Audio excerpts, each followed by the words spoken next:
You're listening to Bigfoot Society, and I'm Jeremiah Byron. In this show, we go beyond the campfire stories to bring you firsthand encounters from people who say they've seen something impossible, from backwoods trails and remote mountain haulers to quiet farms and crowded highways. The stories come from everywhere, and each one leaves us with more questions than answers. These are the voices of the people who've lived it, so settle in, because today you'll hear another account that just might change the way you see the woods forever. So stay with us. Hi there, how are you? Are you up for the icon? Yeah. You were saying you have a Bigfoot story from the Mount St. Helens area? Yeah, so I was just going flipping through lives, and I run across your live, and I'm like a guy that I'm wide open as far as believing that something can be possible.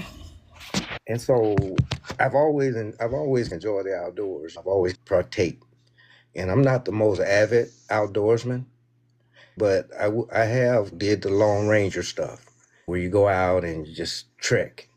Sure. And I've lived in Washington State since 1987. I was a soldier in the Army here, and I retired from the Army and I moved back here after I retired because I like the Northwest.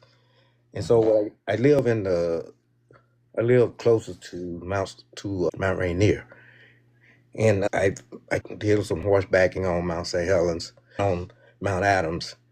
But that weekend I was hunting elk, Mount St. Helens. It was the early archery season. I was bow hunting with a friend. It was in early September, and I went hunting with him. We were going to be out for 3-4 days, camping, that kind of stuff. So it was during the school year, and it was just him and I, and his son had to go to school. He had to get registered, had to get to school because school was starting up. So he said, hey, I got to go in. I got to take my kid to school.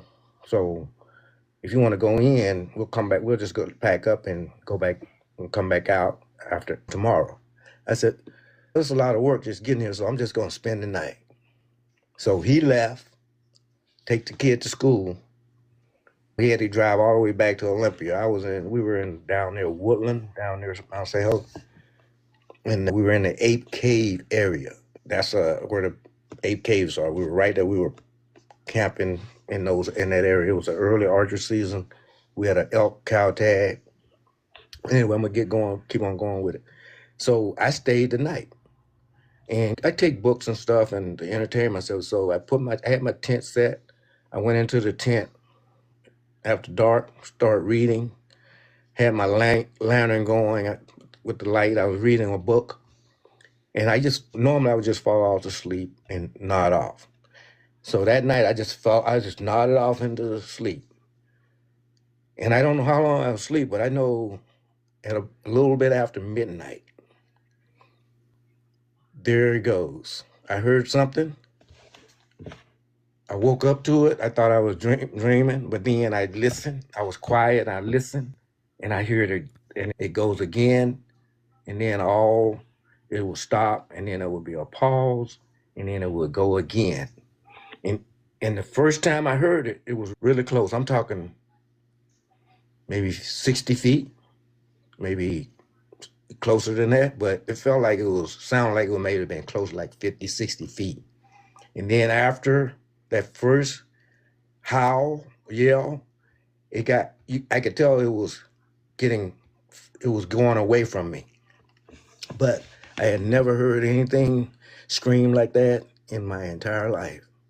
I had been in the outdoors. I know what elk sound like when they bugle. I've heard stories, people talk about like mountain lions and stuff, they scream like women. But this was different. And so I came home. It scared me. I didn't stay another night. I didn't wait for my friend to come back. I hunted, tried to get my mind off of during the day. Around about dark, I packed up and came home. Then I told my wife about the story. She teased me and told me I was a big chicken. And I was like, yep, you should have been there. Then I probably would have stayed. But at the same time, I wanted to dig a little deeper. I wanted to know what I heard. I didn't see it. I heard it. And I know it was real. It was not fake. And so when I started Googling sounds of Sasquatch, what does Sasquatch sound like? And I ran across some videos off of Google that I had found, and I found one video of the sound of Sasquatch, what it sounded like, and it was the exact same thing I heard that night. And that was my story. Wow, that's wild account, Icon. Thank you for sharing that. Were you, I don't know if you mind me asking, but first, thank you for your service. And were you stationed out of Fort Lewis then? So that was after I had retired from the Army. But I was stationed at Fort Lewis. I was stationed. Right. Yeah, exactly. So I've talked to a few people that have been stationed there over the years, and they've always had some really interesting stories. When you were stationed there, did you ever hear any stories about people having Bigfoot sightings or encounters in the woods around that fort? Yeah, I sure have. I'm friends with some families, with a family that they do horseback stuff all the time. They're always in the woods, in the mountains, that kind of stuff. And I just happened to be visiting that day, and there was two guys. They were visiting too. And they had stories. And it was more like, when they was talking, we started talking about it. So we chuckle right now when people are talking about Sasquatch. And everybody kind of have a story, right? And we kind of share it. And I'm listening to their story. And these guys are like, they were like, yeah, this is what happened. And we both saw it. And so did our wives. And they were each married, had their wife there, and their wives could witness it too. And I was like, wow, I've had that kind of interaction with people where they have witnessed it. And they not only witnesses themselves, there was three or four people I'm talking about a group, like two husbands and two wives that saw this, that witnessed the same thing. Their experience was different. It was more or less like, we saw it, and this is what it did, those kind of things. And then the wives were like, yep, we were there too. And I live close to these guys, to the farm that I had met these guys on. And this has been a few years ago. This has been several years ago that I talked to these guys, that we talked and had this experience. But living here in the Pacific Northwest, you hear a lot of stories about it. And there's a lot of believers here, a lot of believers. My neighbor, he's working on a project. He's working on his house right now. He has talked about an experience that he had. And he called it the same kind of Sasquatch experience and stuff. It's really kind of wild too, when you can't lay your hands on something and can't see it, to really partake in believing in it. But it's just, you just have to, if you share your experiences, people share experiences, I'm sure that there's a way, there's something there. I spent a lot of time in the woods growing up here. And I like I say, that I've been up in St. Helens a lot. Not a lot. I used to hunt up there a lot. And I would be in the mud flow. It was an area called the Margaret. And that's the mud flow on the map. When you look at the map, they call it the mud flow. And that's where the 8 caves are located. And then they have what they call big ear bats, bat caves and things like that, where you can go in and look around. I've never been in them. But that was my story. I appreciate you coming up, sharing it. Also, is this a story I would be able to use for the Bigfoot podcast that I have? Okay, cool. Awesome. Thank you. And thank you for coming up. And I hope you're able to stick around for a bit. Hey, Thunder, how are you? Are you wanting to come up and share a Bigfoot story you have? Yes. All right. Feel free to do, friend.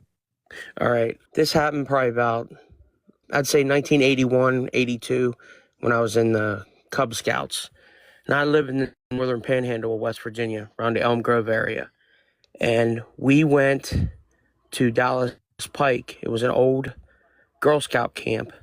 And we interacted with the Boy Scouts. They always did activities with us because that was our thing, to move up from the Cub Scouts to the Boy Scouts. So we were going to go on a hike with the Boy Scouts. And we were hiking up the hill. And all of a sudden, they started saying, there's a Bigfoot. And they just started running after it. And I'm like, we're like terrified. I didn't even see it. But it's like we all started just running with them. But later on that day, we were going to have a football game. And the scoutmaster and all the other dads that were there helping wouldn't let us go down to the field over the hill because they said they thought there was a Bigfoot down there. And that was like my first interaction with anything. And I was a little kid at the time. That was my first interaction. And probably my second interaction would be, it was actually my wife, she told me. It was in 2005, probably in, May. She was coming home from work. She worked at a local restaurant, and it was probably about 2, 3 in the morning. She was driving up our hill to our house, and there's a fork in the road where you can go up to the left side, comes up to our house. The right side goes down over to Cedar Rocks. A Bigfoot ran in front of her car, and she was terrified. And she said it took 2 steps on each part of the road and jumped over the guardrail. And what's crazy about it jumping over the guardrail, it's a long way down to the creek. So it either jumped into a tree or it jumped down over the hill and just slid down the rest of the way of the hill. And I know she come home. She was 7 months pregnant. She ran in the house. She was terrified. She's like, "You're not going to believe what I just saw." It was crazy. That was the second encounter that we had. Let's see. What was the next one? And then I had an encounter 2 summers ago. I went walking down our hill, and I went to stand on our bridge that we have goes across the creek. And as I'm getting closer, I hear this noise. It sounds like a bullfrog, but it doesn't sound like a bullfrog. It sounded like something was imitating one, but it was really loud. I walked onto the middle of the bridge, and I was freaked out, and I'm trying to figure out what is that noise. And then all of a sudden, I hear something crash into the weeds off of the creek bank. It sounded like it was a car come down into the creek, and it starts running through.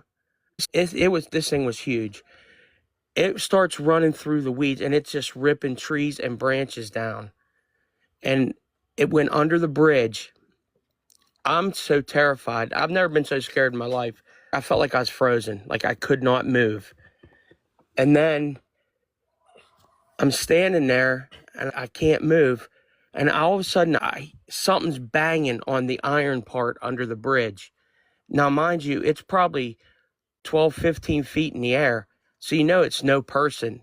Something huge is hitting this thing and pounding on it. And I think it's trying to scare me to run off. Then it's doing it on the other side of the bridge. So I don't know if there were 2 or 1, but it was massive. And it just really ripped through the trees. And I finally got up enough nerve to move because I was terrified. I walked off the bridge. I walked all the way down the road, and I sat down at our church. And I sat there for an hour. And this is actually how I found out about the Bigfoot Society. I started looking up videos on YouTube, and that's how I ended up getting into watching Bigfoot Society. And I was just terrified by that. And then this summer, we had one of our cats went missing, and it was getting towards dusk in the evening. My son went outside to look for our cat, and it was getting real dark. And all of a sudden, like 20 deer come running into our backyard, and they look terrified, and they just look scared, and they're running right beside you, like nothing. Normally, they wouldn't even come near you, but they looked like they were terrified. And he said that he saw something in the weeds. He saw 2 red eyes, and they were pretty big, and he heard it grunting and growling. But we ended up finding our cat, but that was another thing that happened. But that was crazy. And then about August this summer, we were walking down our road, and we just had this real bad smell of something dead, but it was such a putrid smell. And I told my son, I said, "I don't know what that is. It's crazy." And I said, "This smells so bad." And what was even more nuts is when we came home from the store, we were walking back up our hill. Down by the bridge, we heard something growling in the weeds, and we smelled that again. So as we're walking all the way up to our house, we get inside, and the fan started bringing that smell in. It's like it followed us home. It was crazy. But that was my encounters. Wow. Thank you for sharing those. Were those also in the same area? The last Yes. ones that you just shared? The first one was in Dallas Pike, but all the rest were in Elm Grove. Okay. Gotcha. So that is pretty much a current situation where stuff is happening pretty recent. Yeah. And honestly, I can say for the most part, I probably wouldn't even notice a lot of this stuff going on had I not start watching Bigfoot Society, because then I notice things. Absolutely. Yeah, absolutely. It's just crazy. I've been wanting to tell you for a long time. I just had to get up the nerve to do it. Man, I appreciate you coming up and sharing what you've been through. And if you continue to experience and stuff, please reach out. My email is bigfootsociety@gmail.com, or you can hop up on one of these shows again in the future. But do you mind if I use this conversation on the podcast? You can use it, sure. Awesome. All right. Hey, man, thanks for coming up, and hopefully you can hang out down in the audience for a bit. All right. Thank you, brother. Thank you. Wild stuff. Wild stuff. All right, let's see here. Hi there. How are you? Hey, how's it going? Hey, doing good. Are you coming up to share a Bigfoot story? I am. So I have two Bigfoot stories out of Oregon. Okay. When I first came to Oregon, I am originally from California. I had heard about Bigfoot and I never gave it that much merit. I thought maybe, I don't know, I probably don't believe it. So I moved to Oregon about 10 years ago. The first year I got here, I was doing a solo camping trip. And I was on BLM land at this little pond about an hour west of Eugene. So I'm there, the only person, and at night, probably around midnight sometime, I hear these howls all over.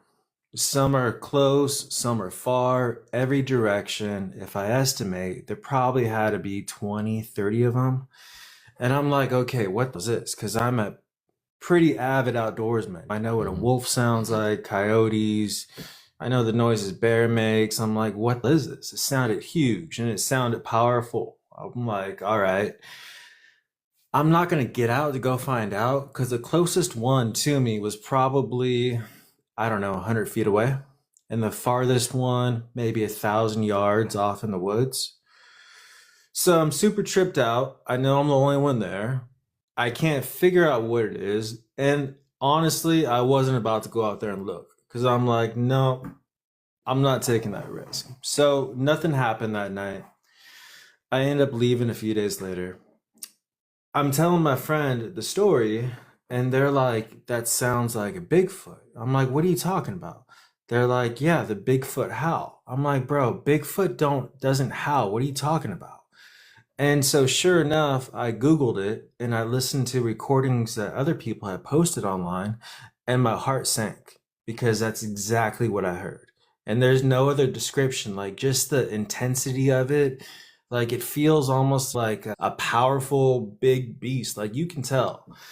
So that was my first experience that kind of tripped me out. Okay, there's more to the Oregon forest than you think there is. And years later, I had gone to Eastern Oregon to pick up a puppy and I was like making a road trip. So at the time I was living in Eugene and on the way back, it started to get dark. So I found a local campground and it was right at Settle Lake, just outside of Sisters. Yes. So I'm at Settle Lake and like we didn't plan on camping there and we found a campsite. It was the last campsite in the very back and it was really nice. It was right on the water and then there was a small forest patch behind it. So we set up camp. I'm super tired from driving all day and I got two dogs. I have my Rottweiler and then the puppy I just picked up. And the fire was like dying out. It was just coals. There was absolutely no noise, no nothing. All of a sudden, my Rottweiler starts going crazy. And still to this day, I haven't seen him that crazy. And I'm like, what is it? So I have a super bright tactical flashlight. I hit the turn on the direction he's barking, and I see these huge red eyes glowing back at me. And it was close. It was like 60 feet away, maybe. And it was in the tree line. And in the tree line, it was pretty thick, but there was almost like a window where there wasn't any brush. And all I saw were the eyes. And so my dog's freaking out, right? I'm trying to grab my dog so he doesn't go charge it. And then I'm looking for something, hoping some sort of protection, right? I turn my flashlight around for a quick second. I turn it back and it's gone. And the crazy thing to me, what I still can't figure out, is my flashlight's super bright. I never saw the body or anything. All I saw were these big eyes.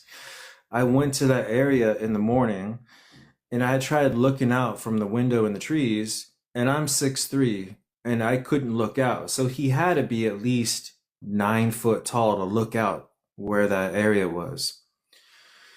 But the thing that blew me away is he never made any noise coming in and out. And it was dead quiet. If my dog wasn't there, I would have never known. And I'm like, how can something that big move so quietly? And even where I'm at now, I live in the woods in Southern Oregon now, and behind me is thousands of acres, and there's bears, there's mountain lions, and you can hear them move. But I still can't figure it out. So yeah, after those two experiences, I was like really blown away and turned into a believer. But honestly, after being in Oregon this long, I will say Bigfoot is probably the least of my worries in the woods. Oh, wow. Really? I've had weird experiences in the Oregon woods. And so when I went on this, after I had these experiences, I went online and I started looking at forums and reading people's actual comments.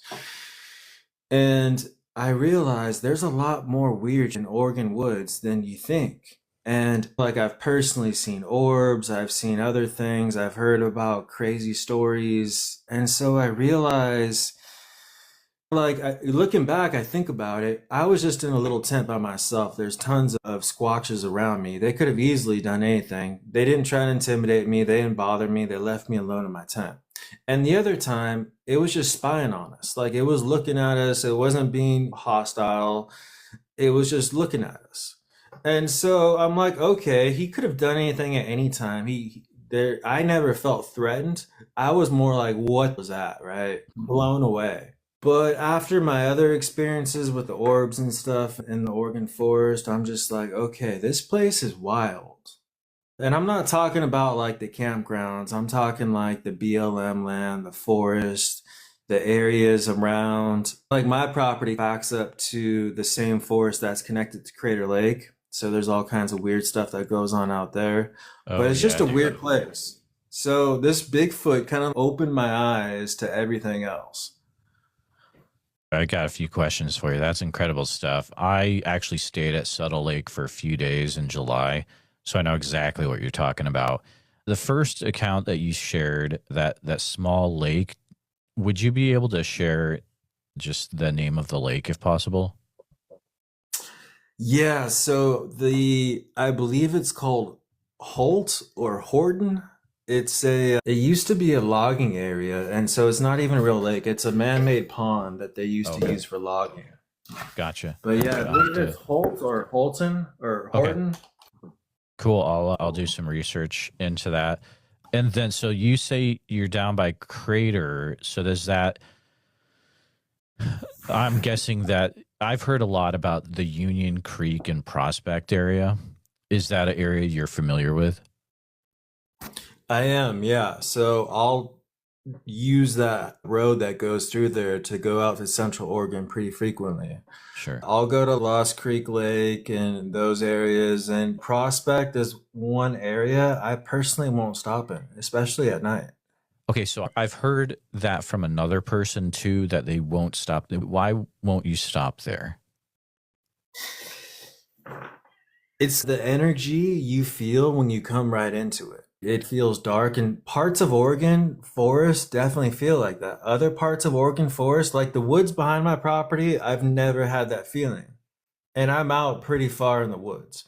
Other parts of Oregon, it's pretty eminent. And so I don't know what's going on, but I'm not going to find out.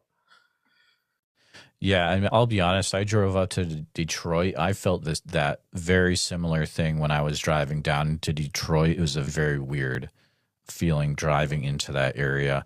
But have you heard of any Bigfoot sightings or anything in the Union Creek Prospect area? I have heard of them in the Prospect area. I have not personally. Prospect, Cave Junction is like another area. You'll notice there's like hot spots. Pretty much all the forest on the west side of Highway 5, right along the coast, those areas are all thick. And then you have most of the areas around Crater Lake. And then that forest that kind of goes from like Sisters down into like Bend area. Yeah. There's a lot in there around Mount Hood. There's a lot. It's really that Cascade range is what I've found from talking to people. There's so many sightings up and down the Cascades. I haven't gotten a lot from Southwest Oregon yet, and I'm not sure why. Like the Rogue River area.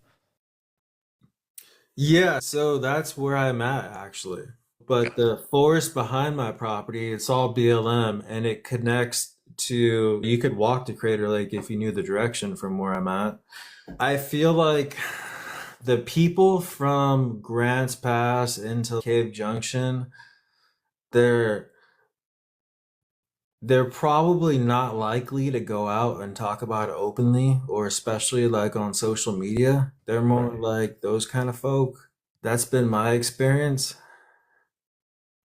Yeah, that makes total sense. Man, this has been a great conversation. I appreciate you coming up and sharing what you've experienced in your time in Oregon so far. I have a Bigfoot podcast. Is this a conversation I could put on that platform? Yeah, feel free to put it on. And Awesome. yeah, Thank you. Thanks for having me on. Absolutely. Hey, Michael, how are you? Good, and you? Doing great. Are you coming up to share a Bigfoot story you have today? Yes. Yeah, feel free to go ahead.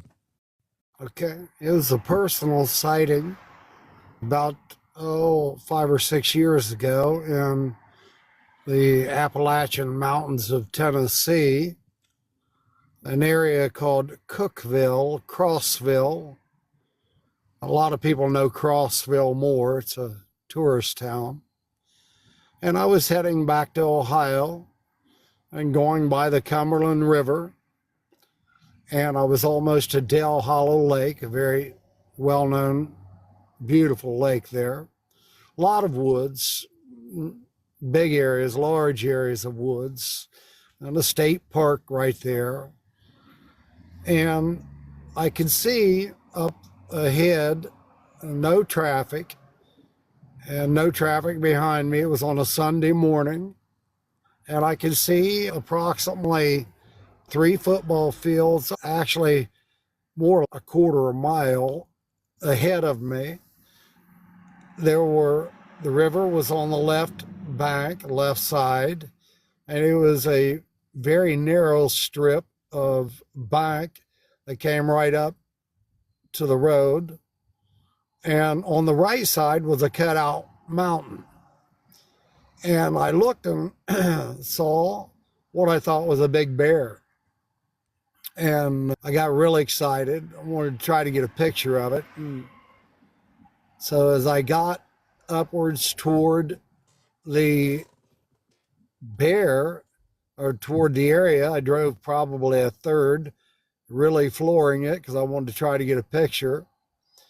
It was down on all fours, and I realized that it was very large, and I'm thinking, what's it doing on the side of the cliff, along the side of the cutout? Why is it on the other side? And as I'm thinking that, all of a sudden it stands up. And when it stood up, it was incredibly large. I guesstimated right around 8, maybe 9 feet. It was very tall. But when it stood up, I realized and took the first step. I was still too far away to say with any certainty that it was a Bigfoot, but absolutely, when it took his first step, it wasn't like a bear. And I've seen bears walk on their feet, and very well versed in the Bigfoot footage that's very famous universally of the Bigfoot walking, but it was incredibly human-like. It did not walk like a bear, and it swung its arms, had very long arms, and it's as if it knew I was speeding toward it, so it must have heard, had great hearing, because there was nothing coming the other way. I was the only one there, and as I got closer to the animal, it hurried. It went right over the back quickly, and it did not have any earmarks of a bear in its walk. Secondly, it had a very slender waist, and that was the thing that stood out to me, was it didn't have a belly. It wasn't a barrel shaped like a bear. And as a matter of fact, I knew at that point that if I could just get there quick enough, I might get footage of a Bigfoot, because it had all the earmarks: huge shoulders, a very large head that was just right on its shoulders. There was no neck like a bear. And most importantly, it was right on its shoulders. There was no neck. And with all the earmarks of what I saw, I immediately pulled off the side of the road, jumped out, got my phone, got my camera ready, and I didn't see it, but when I threw rocks, and I knew it didn't have time to go far. When I threw rocks, just like the gentleman before me, but I've been listening to your show a little bit, but I definitely know that it literally went through the brush like it was not caring whether it broke anything or not. It was definitely breaking brush, and we're talking larger brush, saplings easily, and I never saw it again. That was it. And I was so excited. I can't say 100% certainty that it was a Bigfoot, but I know one thing. I saw and I see plenty of bears in Tennessee. I see them out of Detroit, like you talked, and it was not a bear. Wow, that's a great story. I haven't heard a lot from Tennessee from a bit. I was wondering looking down the comments, you have quite the fan club down there, Michael. You got a lot of people that are excited to see you. Tell them all, thank them so much from the bottom of my heart. I'm taking a hiatus from my show because of a relationship with my wife. She doesn't want me out on the world scene without her. She has an incredible collection of alien evidence, from ancient alien looking skulls with brain trepanation holes in them. And she lives in Mexico, very near the pyramids. And yes, I'm a writer about all the mysteries.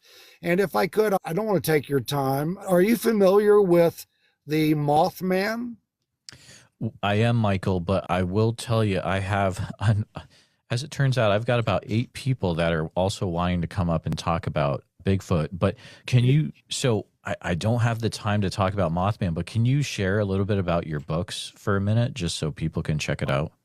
Oh, absolutely. Okay. Mike, they can Amazon me, Michael Brumfield, 31 books. My newest is actually the 31st. It will be out next week. And it is titled Do Halos Solve Mysteries? The Angel Halo. Because I filmed a little drone flying saucer. They're using it right now on Age of Disclosure. And I personally think it's the best they have.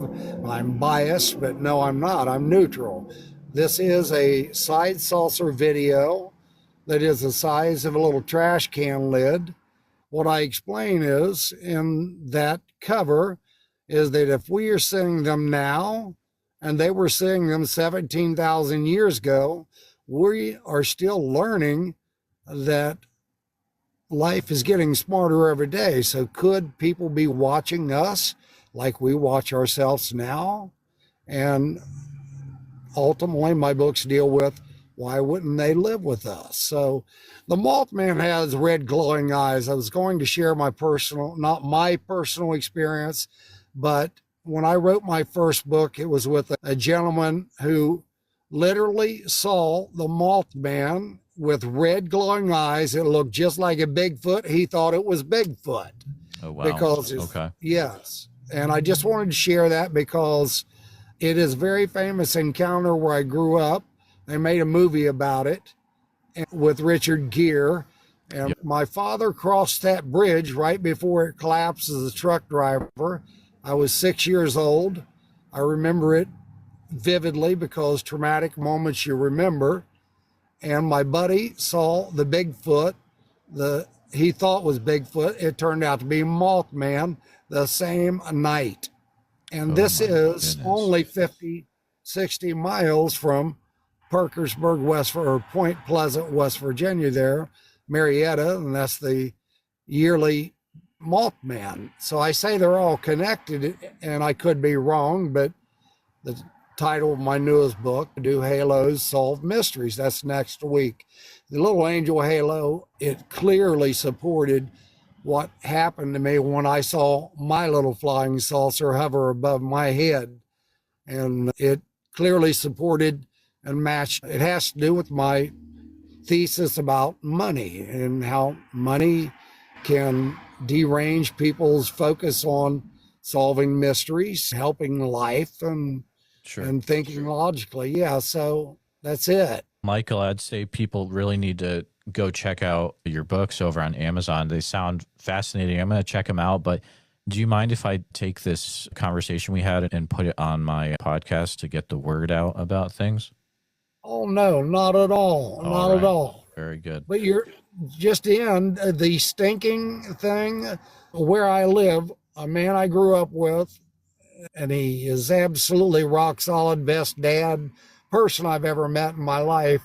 When he told me his story, just like those other people, he said that Bigfoot, he didn't see it, but he said this creature was huge, come right up on them deer hunting and was screaming. And he said I needed to listen to the screams because he did Google others. And he said, this is real, Mike. And I said, I'm open to that. Yeah. So I loved his story. But the main thing was this Bigfoot got right up on him and was trying, he said, was trying to get them to run. But they panicked and just crouched down in this great big pile of thicket stickers, thorns, blackberries in the woods. And he said that this thing literally got within, he figured, at a maximum of 20 feet from them,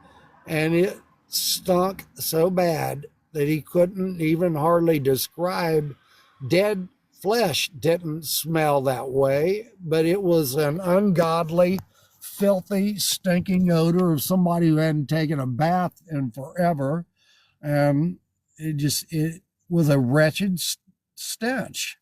And he said, and then they couldn't stay there anymore. They panicked and busted out of the thicket and run as fast as they could straight down the hill. And it was dark. They took a chance on risking their life, and it never came after them. But they heard it scream again all the way down. They heard it scream several times. And that was his story. You didn't get to see it, but wow. The similarities with the stench, with the brute force of crashing around, what it was breaking, not little things like a bear, a smaller bear. He described intentional breaking of some pretty large saplings. It wasn't just a little snap. And so, and then it would beat the ground with it. It was trying to scare my buddies, like he's wanting them to leave immediately. My goodness, what a wild story, Michael. Thank you so much for spending some time with us, sharing about things out there in Tennessee and West Virginia, and I appreciate that. I am going to check in with some other people, but thank you so much. I hope you can hang out in the audience for a bit. Oh, thank you so much. I've spent about an hour, so I've got to get some sleep. I'm in Nashville now. So you got a great radio voice. Oh, thank you, sir. I appreciate it. You have a good one. You too. Hey, Kat, thanks for being patient. I saw that you know a few people I know as well. I'm pretty good friends with the Woodwalkers guys. Oh, good. Excellent. Were you at Hollins? I wasn't. Last year? Oh, I wish I could have gone, but I'm out in Iowa, so I wasn't able to make it down. Okay. I went, and that whole year was definitely, Misty Haynes? Yep, Misty and Spencer and Greg, right? Yes. Yep. Yeah, I was me and my husband were one of the first people there at Hollins when we went camping. And you really need to go. It's quite an experience. Now, we had several people get violently ill when we went and were hospitalized. It was a real unique situation. But let me start with a little bit about myself and my first experience. I was living in Utah, and I'm sure you understand Utah has a lot of activity of various types. And I was living in Ogden. I was a young child of 4 or 5, and my dad had a Native American friend that lived in Ogden Canyon. And we would go camping, horseback riding and such back when we were young. When I was approximately 5 years old, I'm a wanderer. I love the woods. I hike. I will disappear and nobody knows where I'm at. And it happened on the mountain of Ogden Canyon. And they couldn't find me. They went on horseback looking for me, and they said that when I returned saying the man with hairy hands brought me back. That was my first encounter.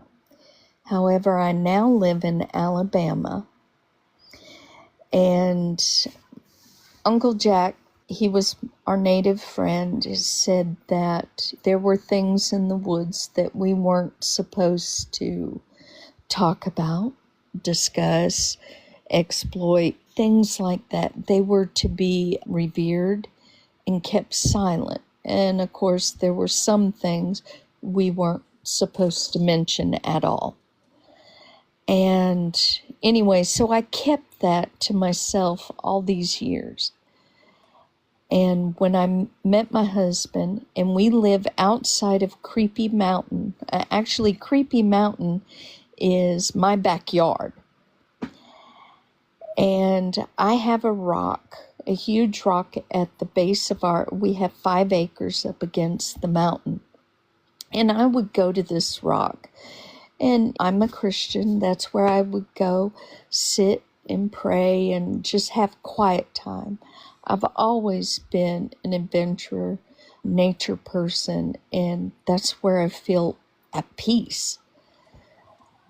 I started hearing steps coming down from the mountain, and almost a purr or chuff.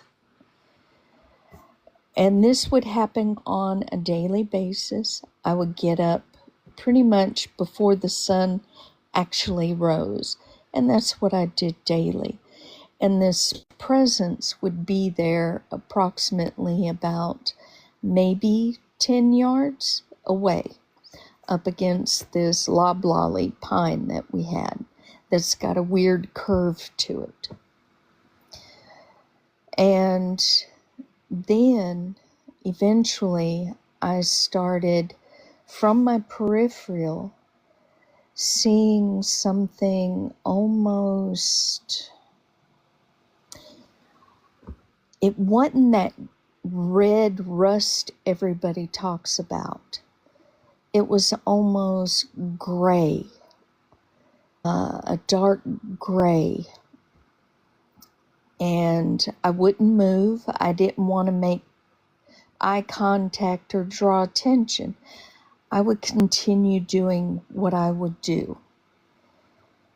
And as time went by, flowers would show up on my rock.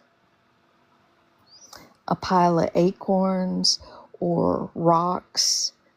I even had some half-eaten persimmons on that rock show up. So I would again continue. But then I saw a hand, and I'm not kidding. He approximately 8 to 10 feet up, and he would rub on this tree to the point after time he would rub a smooth spot on this pine. Matter of fact, when we cleared the backyard, we kept the pine because he literally rubbed it raw. And he would rub it while I would sit there and pray and just meditate.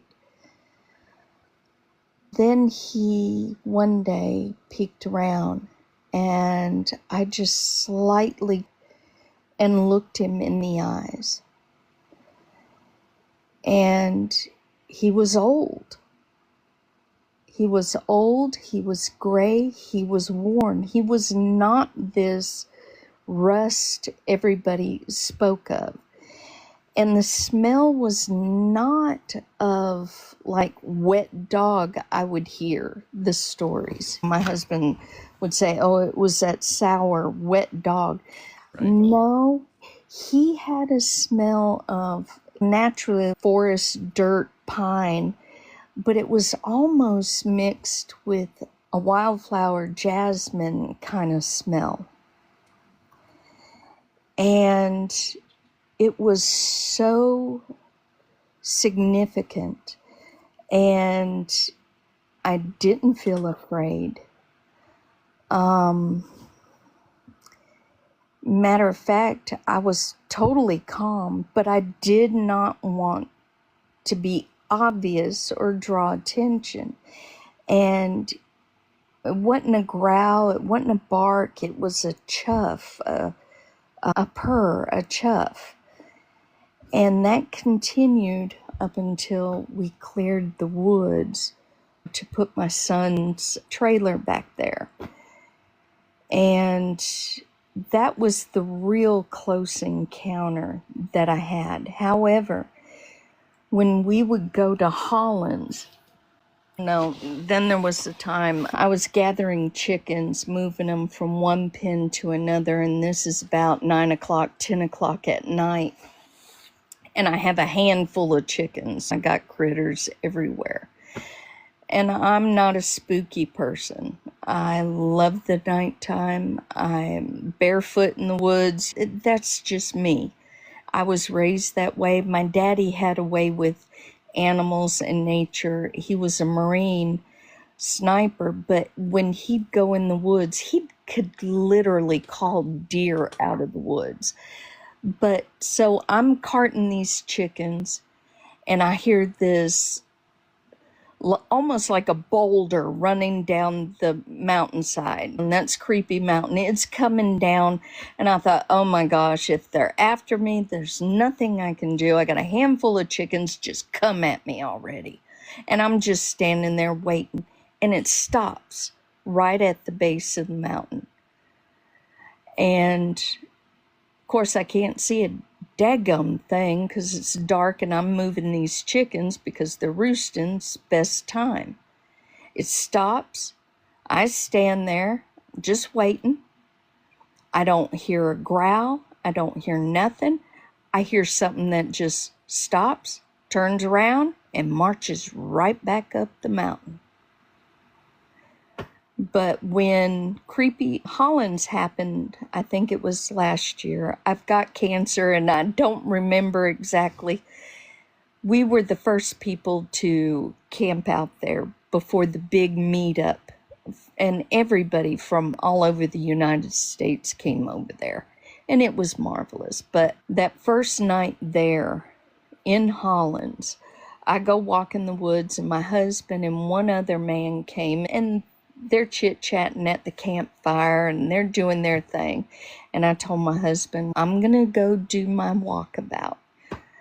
And I had my little video camera going, and I think Spence has the recording. And I'm going through the woods, and I'm coming back, and I can almost see the camper, and you hear it beside me. Something, you hear the footsteps and you hear the growls. And that one was a little bit spooky because that's the first time I've ever heard it be aggressive. Maybe not aggressive, but definitely territorial. And you can hear it clear as day. And I'm trying to get that camera up, trying to look around, see if I can get an actual photo. And it's just wild. I get to the campground and I'm trying to tell my husband, and I can't remember the other man that was there, and we couldn't find the photo. And it was the next day I found the video and I said, here, listen. And they freaked out. Oh, and I got a picture. If you don't mind, do you mind? No, go ahead. I don't mean to be taking up your time. I'm sorry. No, so the great thing is that I really can take as long as I want. So you're good. Now, I do want to make sure that people get the context of this real quick, because this area is the same area where they found the hunter at the bottom of the tree stand with his arms pulled out of his sockets, right? Yeah, the arms and legs, literally. Yeah. Okay. And I wish I had the picture with the boot beside it. The boot was 12 inches, and this is much more. That's just one. But you can see how his toes are dug into it. He was in a running position. Let me get the other photo. And guys, this is Hollins hunting camp down by, it's in Alabama. Look at the length of it. And, yeah, that's wild. And I'm sorry I don't have the other picture. But yeah, craziness, crazy there. Now, this actual footprint is not at Hollins. This is at a hunting club by my house. Okay. All of this, which Hollins is only about 20 minutes from me. You got Creepy Mountain, and then you got Hollins, and they're all right there. Wow. Yeah, I'm telling you. Someday I really want to get down there. You need to. I need to make it happen. So how about this? You knowing so much about that area, Hollins, and being there, etc., what is the craziest Bigfoot interaction you've heard someone has had down there? Oh my gosh. Do you know Flat Rock? Yes, I have. I've never talked to him, but I know who you're talking about. Oh my gosh. He has so much, and he has such recordings. He's had some really wild experiences. No, that ain't a bear track. I lived in Utah. I know bear tracks. Oh, whoops. Yeah. And actually, the black bear in Alabama are small. They're a little bit bigger than a German Shepherd. We don't have anything that big here. Heck, our deer aren't even that big. But yeah, I would say Flat Rock had some experiences, rocks thrown, everything. Actually, the last meeting we had, do you know Mark and Rebecca Green? Yep, I just interviewed Mark a few months ago. Yep. He's good. They are marvelous. Yes, they've got some wild stories as well, and precious people. And yeah, but in my backyard, I've had friends just come and camp in my backyard. And some really, I mean, if you've heard of them talk about something that almost T-Rex sound, Yep. roar, you can hear that from my front porch. Oh, man, you can hear that on your property? That's amazing. Oh, yes. It echoes all through our little, we're just like in a bowl of the mountains. But no, that's just a little bit of my personal experience. And no, please, anytime you want to come, hit me up. We'll give you a place to stay and show you around. Take you to Hollins, Creepy Mountain. You're more than welcome. That's awesome. I'll make sure I'm following you, and I appreciate that offer. I'll keep that in mind. But thanks for hanging out for a little bit, Kat, and we'll stay in touch for sure.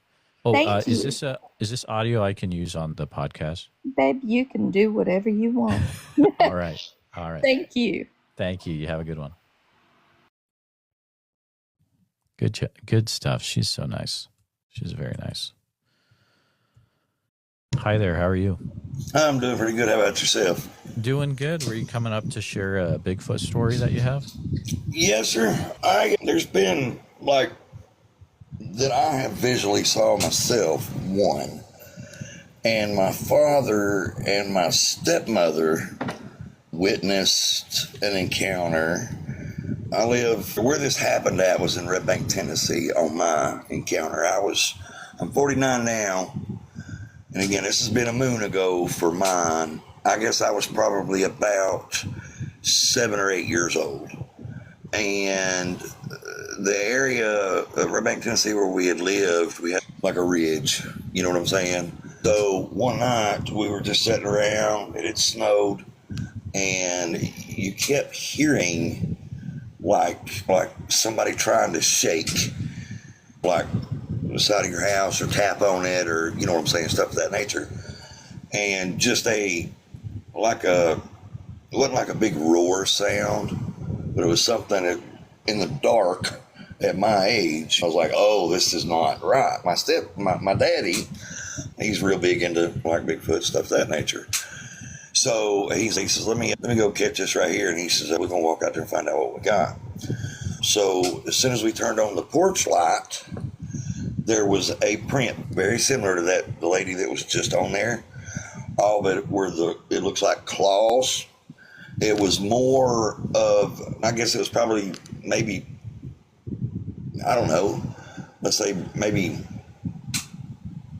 2.5 inches wide, maybe.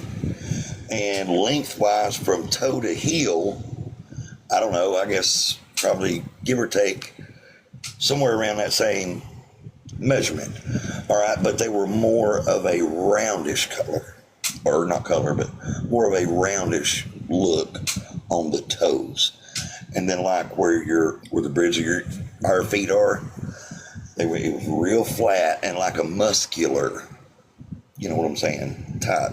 Very unusual footprint. But again, I mean, we're talking pretty long, fairly wide. And it just went around the house.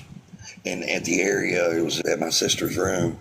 Now, all of us, back then, my sister wasn't into no boys, nothing, this, that, and the other. Anyway, and so that was the encounter I experienced. All right, but now my father and my stepmother, there's an article that has been written up in the Chattanooga Free Press, Chattanooga, Tennessee.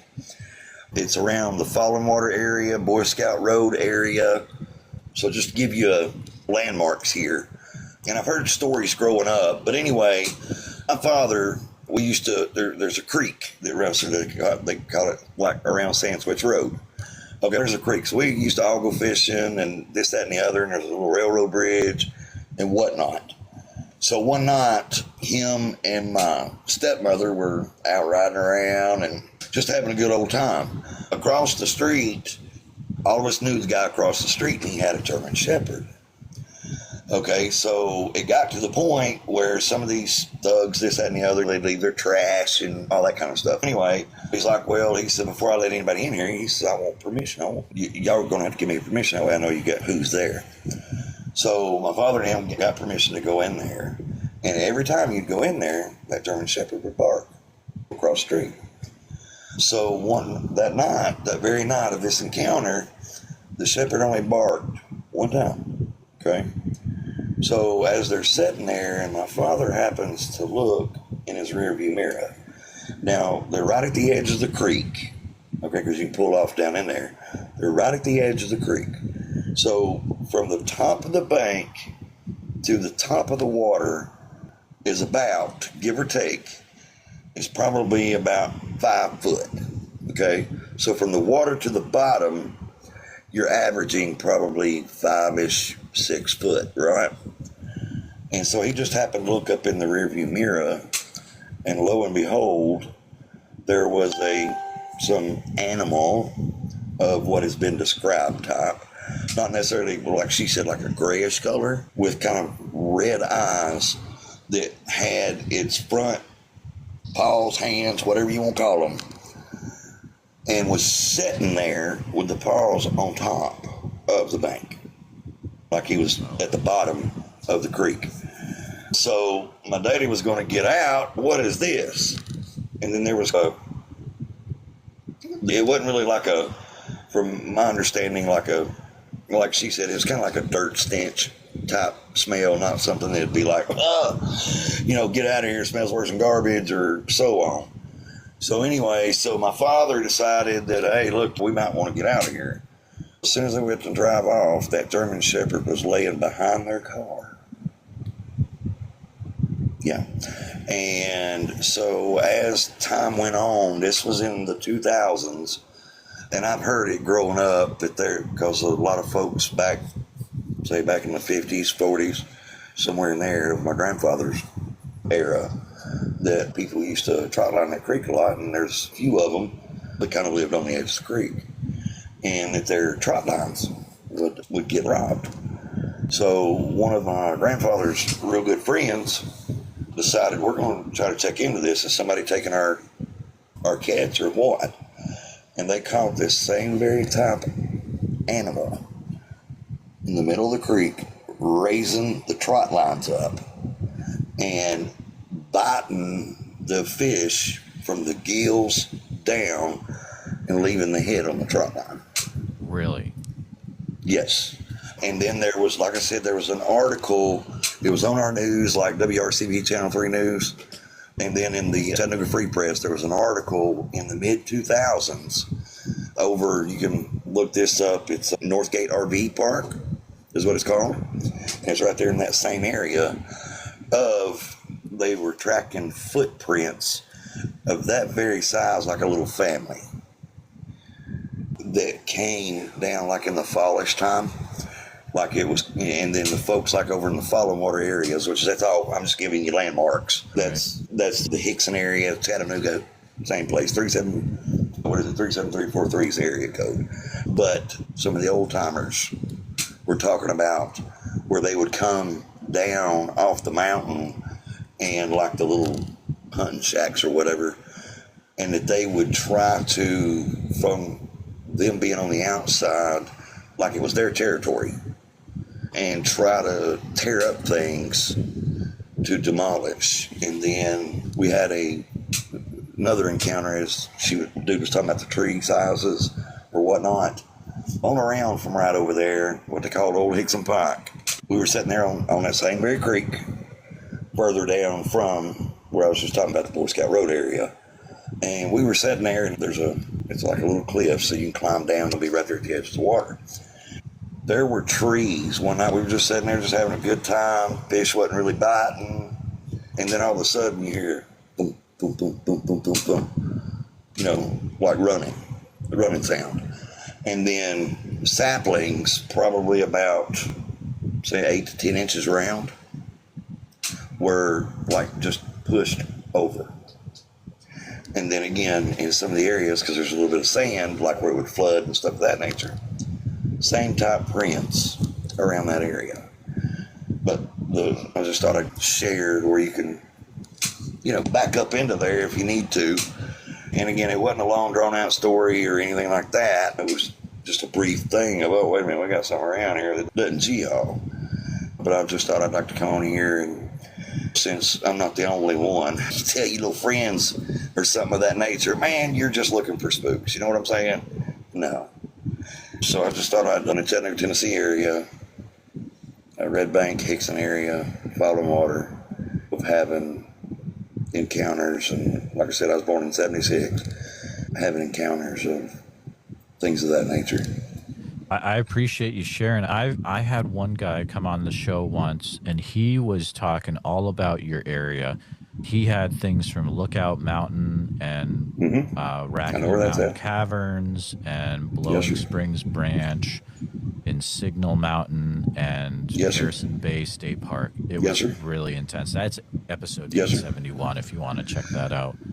Let me write that down here right quick. Yeah. See, that Signal Mountain, Fountain Water Mountain is the next mountain over from Signal Mountain. Okay, gotcha. Yeah. So, what'd you say that episode was? I'm sorry. Just look up Bigfoot Society 871. 871. Yep. Well, like I said, I'm all about being out in the woods and stuff like that. And I grew up on that creek, but it's a little nerve-wracking. I don't go alone if I go down there, and I'm just going to leave it at that. Because, again, I don't blame you. The encounter that we had there, sitting there on the rocks, the creek, and out of nowhere in the middle of the dark, all with the lantern. And then the next day, you go on that side of the property, and then you start seeing these fairly good-sized prints, as I told you there, but 8 to 10-inch round saplings. An average man, an average bear, it's going to take a minute or two to push it over, and that's even if a bear could push it over. But it was like somebody ran through there, like with a bulldozer or something. It wasn't really much sound running through there, but it was like they were just mowing them straight over, and you could hear them. Wow. Yeah, splash off in the water. Yeah. Yes. Ooh, I appreciate you coming up, sir. Is this a conversation I can put on my podcast to let? Oh, absolutely, absolutely. Yeah. Absolutely. I don't have no problem with that at all, because like I say, you hear that from a lot of people. Oh, man, there's nothing such like that, and this, that, and the other. But yet, again, like this is what you're doing here in the podcast. If there's nothing like that out there, my question, though, with that is it's very rare for sightings. And as used to being a deer hunter, where do they go to not be able to be seen? You know what I'm saying? Somebody's going to be doing something. Absolutely. But yes, feel free. I don't have a problem. I appreciate you coming up, and I'm going to check in with some other people, but stick around down in the audience. But thanks, man. I appreciate it. Yes, sir. And you have a great, wonderful evening. And everybody out there, including myself, y'all be safe if y'all get out there in them woods. You too. Y'all have a great evening. Before we wrap this episode, I want to say something directly to a very specific group of listeners. If you're in the military, any branch or forces, and if you've seen something that no one can explain, or if you're a national park ranger or forestry worker who's been told to stay quiet, or if you're a pilot who's seen something strange down on the ground, or if you're with the FBI, a federal agency, or working intelligence, and you stumbled upon something you're not allowed to talk about, and if you're a firefighter, paramedic, or search and rescue responder who's heard screams or found tracks that didn't make sense, if you're in the logging industry, on a remote oil field, or a trucker with government contracts, and you've had something happen that you've never told a soul, and if you're a biologist, a wildlife specialist, or a field researcher under contract who has found evidence you're not allowed to report, if you're a pastor, a missionary, or someone on a spiritual retreat, and you saw something that shook your faith, or if you work in the shadows, CIA, NSA, or anything with clearance, and you've seen what the public hasn't, then I want to talk to you. Even if it's anonymous, you can reach me at bigfootsociety@gmail.com. The world needs to hear what you've been forced to carry alone, and you're not alone. You've got the story. We've got the mic. See you in the woods. Thank you for listening to this episode of the Bigfoot Society podcast. Every encounter we share reminds us that the world is bigger and stranger than we think, and that the truth is often hiding just beyond the tree line. If you enjoyed this episode, please be sure to subscribe to the channel on YouTube, hit the bell so you don't miss the next episode, and share this with a friend who's into mysteries, monsters, or the unexplained. And if you're listening to us on Spotify or Apple Podcast, please follow the show there and leave us a 5-star positive review, because all that helps more people discover the show. And remember, if you or someone you know has had a Bigfoot sighting, please, I'd love to hear from you. So email me at bigfootsociety@gmail.com and let's start the conversation. If you haven't gotten a chance yet, check out our membership community over at www.bigfootsocietypodcast.com. And that's where you can hear tomorrow's episode today, early and ad-free, and members-only episodes every week. Also, it's a place to connect with other people that are into the Bigfoot subject as much as you are. Thanks again for following along with the Bigfoot Society. Until next time, keep your eyes open, trust your gut, and never stop asking what else might be out there. And see you in the woods.